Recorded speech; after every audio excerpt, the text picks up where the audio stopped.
Turkish Prime Minister Recep Tayyip Erdogan and representatives of anti-government demonstrators struck a compromise early Friday morning after 2 weeks of protests marred by deaths and thousands of injuries. Emre Peker joins us from Istanbul with the details. Good morning, Emre. Hi, how are you? So what has been agreed to, and will it mark the end of this long, sometimes violent ordeal? It remains to be seen, Michael.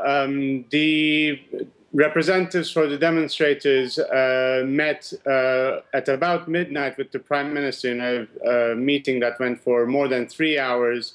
And when they came out of it at 3 a.m. in the morning, they said the Prime Minister struck a positive tone.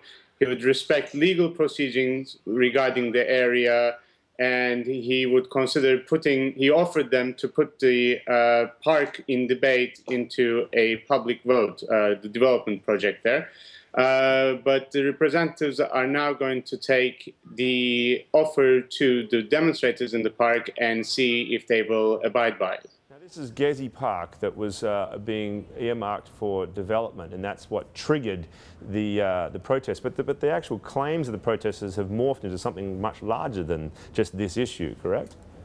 Absolutely. I mean, what started out as an environmentalist protest grew into broad-based opposition to the government, particularly because of the heavy-handed police crackdown that drew out tens of thousands into the streets to demonstrate against the government.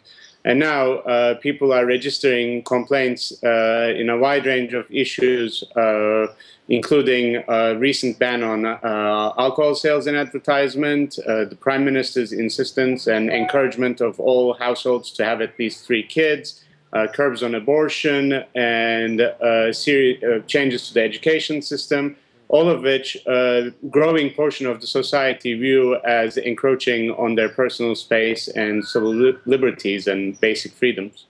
Getty Park being the trigger, but in fact Taksim Square being the focal point of these protests. Are protesters vacating that area?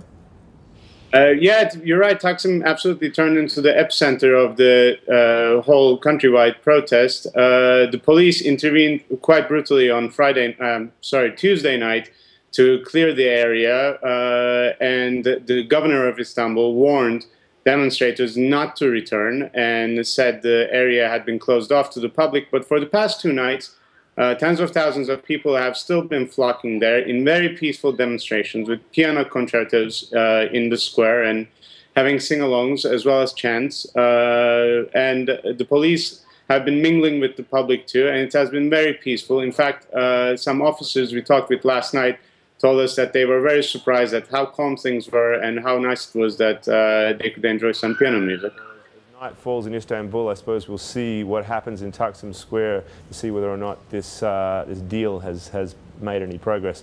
Emre, thank you very much for your time.